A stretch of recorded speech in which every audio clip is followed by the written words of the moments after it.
80 सवाल के पेपर में, जिस पेपर में 80 सवाल पूछे जाते हैं, उसमें आपने 29 सवाल आउट ऑफ सिलेबस 2011 से लेकर के आज तक न जाने कितने घरों के दिए बुझा दिए। यूपीएससी ने ट्रेलर दिखाया था, 2023 में मूवी बना दी है, 2024 में ये लोग पूरी की पूरी सीजन रिलीज। नमस्कार, मैं पूनम और आप देखना शुरू कर चुके हैं डिजिटल न्यूज़ नेटवर्क। आप हमारे पीछे देख सकते हैं कि यूपीएससी के छात्र मौजूद हैं। आइए चलिए जिनसे जानते हैं कि किन मुद्दों को लेकर ये यहाँ पे मौजूद हुए हैं। सर, क्या नाम है आपका? मेरा नाम मनोज है। सर, किन मुद्दों को लेकर आप यहाँ पे एकत्रित हुए?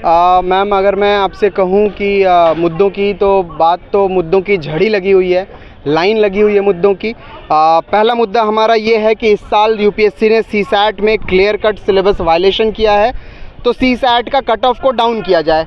जो 33% का क्वालिफाइंग क्राइटेरिया है उसे 23% किया जाए, क्योंकि 80 सवाल के पेपर में, जिस पेपर में 80 सवाल पूछे जाते हैं, उसमें आपने 29 सवाल आउट ऑफ सिलेबस पूछ लिए, तो उसका आप वो फुलफ़िल कीजिए। दूसरा डिमांड है हमारे को 2024 से सीसैट का पेपर ही नहीं होना चाहिए। ये सीसैट का पेपर जब से आया इसने बिल्कुल मतलब हड़कंप मचा के रखा हुआ है छात्रों के बीच में। ये सीसैट ना होता तो आज हम बाहर ना होते, ये सीसैट ना होता तो आज हम बाहर ना होते।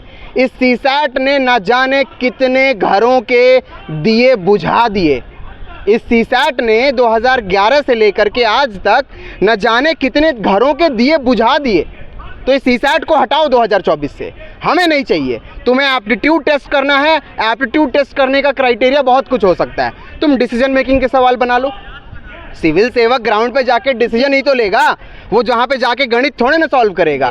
तो आप उससे डिसीजन मेकिंग के सवाल पूछ लो, आप थोड़ा उससे इंटेलेक्चुअल लेवल के सवाल पूछ लो, जो भी आपको सही लगते हैं तो वो सब पूछ लो, वो सब से भी एप्टीट्यूड टेस्ट होता है। लेकिन आपने ज़बरदस्ती ये टारगेट कर रखा है कि हमारे को IIT के ही लड़के चाहिए, हमारे को कैट के ही लड़के चाहिए, तो फिर छात्र लामबंद हो रहे हैं। और अगर छात्र लामबंद हो जाते हैं तो इनकी ईंट से ईंट गिरा दी जाएगी। सर, जैसे आप कह रहे हैं कि आउट ऑफ सिलेबस कुछ क्वेश्चन दिए जाते हैं, तो इसके लिए आपने आगे बात की अधिकारी वगैरह से कि क्यों ऐसा ऐड किया जाता है क्वेश्चन पेपर में? मैडम, ये रैशनल और इस लॉजिक को मैं आपसे सच कहूँ पिछले 1.5 महीने से रिसर्च कर के समझने का प्रयास कर रहा हूँ कि इसके पीछे मानसिकता क्या हो सकती है। हम जो यूपीएससी के एस्पिरेंट्स होते हैं ना, वो बाल की खाल में घुसने की कोशिश करते हैं कि क्या है इसके अंदर, ऐसा क्यों किया इन्होंने। तो ये चीज़ समझने की कोशिश कर रहा हूँ मैं कि आखिर राज क्या है।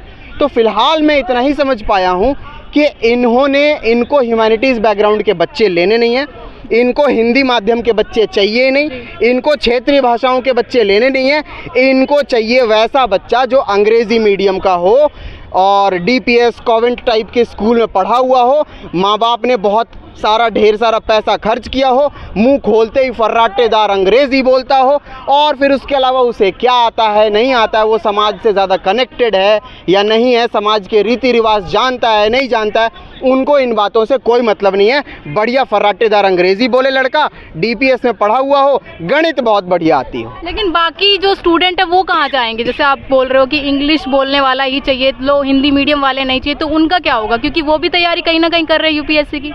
देखिए मैडम, आपने आज पूछा है 2023 में मुझसे कि उनका क्या होगा। आप मुझसे ये पूछिए कि 2011 से उनके साथ क्या हो रहा है। मैं आपको बताता हूँ, 2011 से पहले मुख्य परीक्षा में 4,000 साढ़े 4,000 बच्चे हिंदी माध्यम से और क्षेत्रीय भाषाओं से बैठते थे मेंस में, मुख्य परीक्षा में। जब से ये सीसैट आया है 400 साढ़े 400 बच्चे सैचुरेट हो जाते हैं। मतलब 400 से ऊपर हिंदी माध्यम का बच्चा मेंस लिख नहीं पाता। तो क्या होगा नहीं, 2011 से क्या क्या हो गया माफ़ी चाहूँगा। बल्कि अब तो ये पूछिए कि हिंदी माध्यम लोगों के छात्रों की मौत कब होगी, ICU में डाल दिया उनको। अब बस यही मुझे लगता है कि 2022 में यूपीएससी ने ट्रेलर दिखाया था, 2023 में मूवी बना दी है। एनुअल रिपोर्ट के माध्यम से आप समझ सकती हैं कि जो हिंदी मीडियम के स्टूडेंट्स हैं या जो ह्यूमैनिटीज़ के स्टूडेंट हैं या जिनका मैथ्स बैकग्राउंड नहीं है, इवन कि जिनका मैथ्स बैकग्राउंड है भी, वो लोग भी सीसैट से लाभान्वित नहीं है। और डे बाय डे जो संख्या है वो गिर रही है, हिंदी माध्यम से मेंस देने वालों की संख्या। और हमारा मुद्दा ये है कि जो 28 मई को जो प्रीलिम्स का एग्ज़ाम हुआ था उसमें जो सीसैट के जो सवाल आए थे, यूपीएससी ने जो अपने विज्ञापन में लिखा है कि सवाल क्लास 10th लेवल के होंगे, जी वो बिल्कुल क्लास 10th लेवल के नहीं थे। जी जी और इस पे बहुत सारे एक्सपर्ट का भी कहना है, बहुत सारे इंस्टीट्यूट्स का भी कहना है, एक्सपर्ट्स का भी कहना है कि वो सवाल बिल्कुल 10th लेवल के नहीं थे। और वो सवाल जो थे वो कैट और IIT JEE लेवल के थे। और हमें पता है कि 10th क्लास का जो स्टैंडर्ड होता है वो IIT JEE और कैट लेवल का बिल्कुल नहीं होता है। तो ये हमारी एक डिमांड है।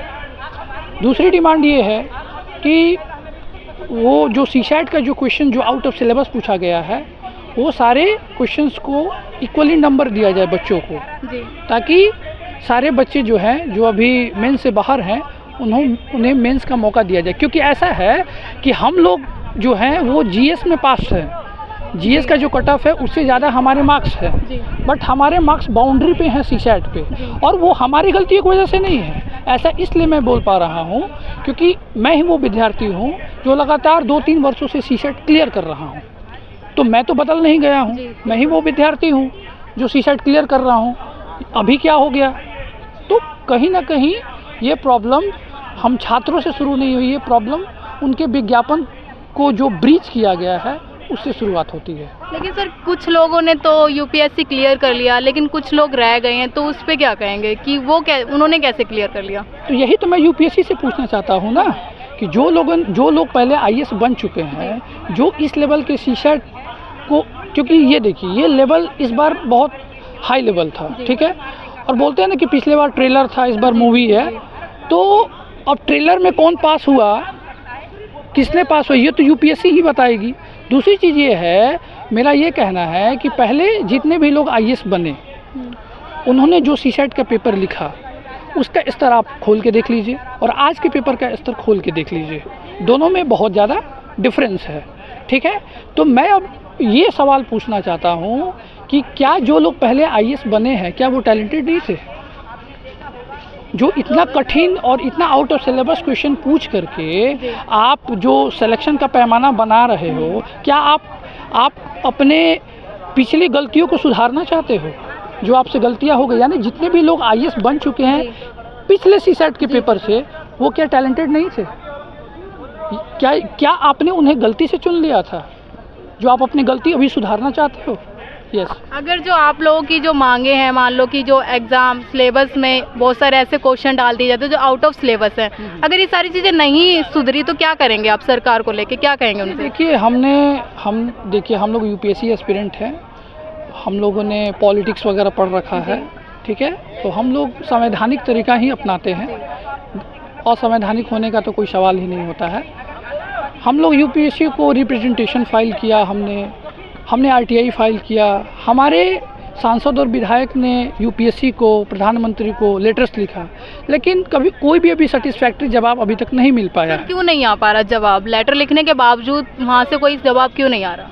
यही स्टूडेंट कम्युनिटी को समझ में नहीं आ रही है कि जो सरकार सबका साथ सबका विकास की बात करती है, लेकिन अब हम लोग के स्टूडेंट भी तो कई ब्रिटेन के हैं नहीं, हम लोग भी भारत के स्टूडेंट हैं, भारतीय हैं, है ना, तो हम लोग के साथ न्याय होना चाहिए। हमारी डिमांड यही है। गवर्नमेंट रिसोर्सेज बोल रही है कि इसका आंसर C होना चाहिए और यूपीएससी ने अपने आंसर की में आंसर B दिया हुआ है। तो अगर आप 6 से 7 क्वेश्चन में ऐसे करते हो तो 12 से 14 नंबर तो ऐसे ही कम हो जाएंगे, वो तो हम साइकिल से ऐसे ही बाहर हो जाएंगे। तो फिर हमारे साथ तो न्याय हुआ नहीं ना, और हमारे अटेम्प्ट ऐसे ही निकलते रहेंगे और हमारा अटेम्प्ट ऐसे भी ख़त्म हो जाएगा। Thank you. जैसा कि आप लोगों ने देखा, हमने यूपीएससी के स्टूडेंट से बातचीत की, उनका साफ साफ कहना है कि हमारे जो एग्ज़ाम होते हैं उसमें आउट ऑफ सिलेबस भी कम से कम 15 से 20 क्वेश्चन डाल दिए जाते हैं, जिसकी वजह से कहीं ना कहीं हमें एग्ज़ाम देने में दिक्कत होती है।